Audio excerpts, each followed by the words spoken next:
So recently I figured out a way of being able to mount old projector lenses to a Sony a7 Mark III. And when shooting portraits with these things, you get images that are absolutely bursting with bokeh. And the whole process of doing it was actually really simple and cost less than $100. Okay, so obviously there's going to be a few things you're going to have to buy for this project, but let's start with the most obvious thing, which is going to be the projector lenses. There are obviously a number of places you can go to get cinema lenses. You can go to flea markets, you can go to antique centres, you could even try breaking into your local vintage cinematography museum and just steal all the exhibits. No, don't do that last one. That's a very bad idea. But seeing as we're living through a global pandemic, and that means that actually nobody likes leaving their house anymore, you're probably better off just going on eBay. So when it comes to searching on auction sites, your best bet I found is to search for something like projection lenses job lot. Usually on auction sites, when people put that in the title, it loosely translates into, hey, here's a bunch of old shit I found. I have absolutely no idea what it's worth. Please just buy it so I can clean out my basement. Which is ultimately good news for you and me, because hopefully at the end of it, you're going to end up with a bunch of lenses for dirt cheap.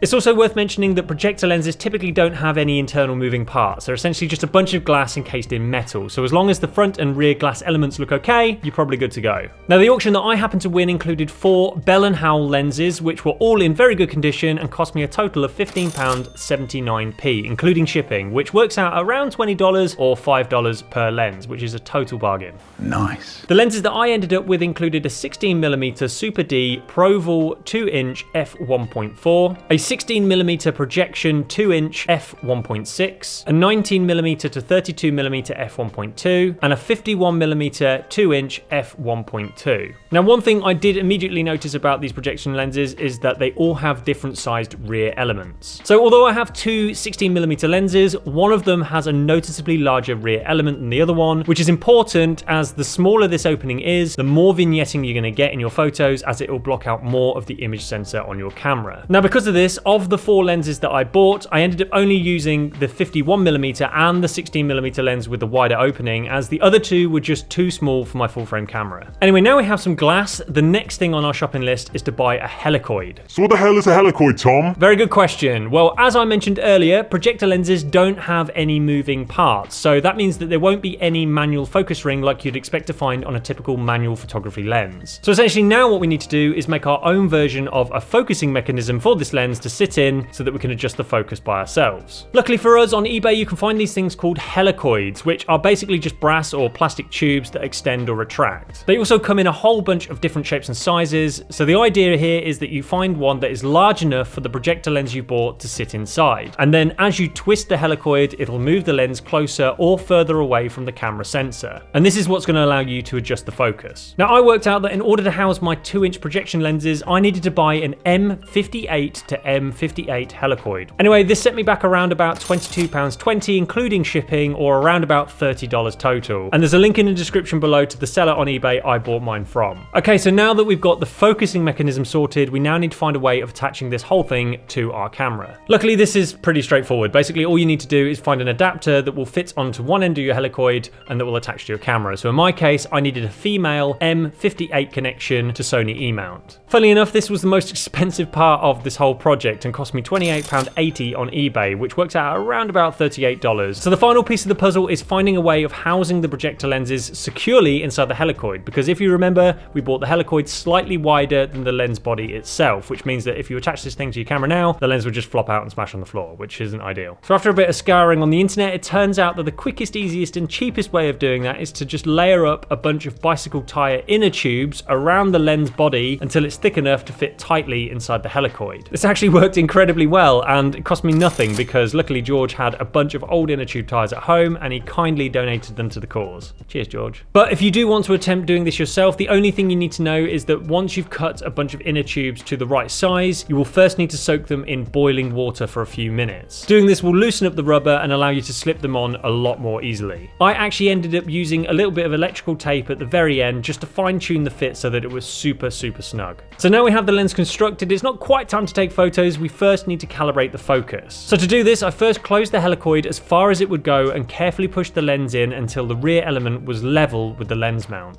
And also, just as a word of warning, please do not do this whilst the whole thing's attached to your camera, because if you accidentally slip and throw the whole thing through the back of your camera, that is going to be a very expensive mistake. And if you have mechanical shutter enabled on your camera, just triple, double, quadruple check that you do not have that lens any further into your camera than the rear lens mount, because if you do that, you run a real risk of that shutter coming down and smashing onto the back of the lens element. And let's face it, Sony shutters are already made from tracing paper apparently, so let's not give them another excuse just to self-destruct, all right? So now we're finally ready to shoot. Hooray! So I first tried out my 51mm f1.2 because I thought that this focal length would probably be the nicest for portraits. To my surprise though, I wasn't actually able to focus all that far away with this lens. I had to be quite close to the subject in order to get a sharp shot. So that did mean that it was limited to just tight headshots. However, the bokeh on this thing is ridiculously thick and soft, and actually this thing is pretty sharp. Despite my piss poor attempts at focusing, I actually came away from the shoot with some really nice images. So next I switched over to the 16mm f1.4 with the hope of being able to capture some nice full-length shots. And well, I wasn't disappointed. This lens was far more practical than the last, allowing me to capture both nice tight headshots as well as full-length portraits. The bokeh was also super thick and swirly, and when shooting against the trees, I was able to capture images with an almost dreamlike quality to them. The sharpness of this thing is surprisingly good too. There's definitely a sweet spot in the center of the frame, and the sharpness drops off rapidly towards the edges, and that does make it slightly tricky for full-length portraits because you end up with the face being defocused and the chest sharp, which looks weird.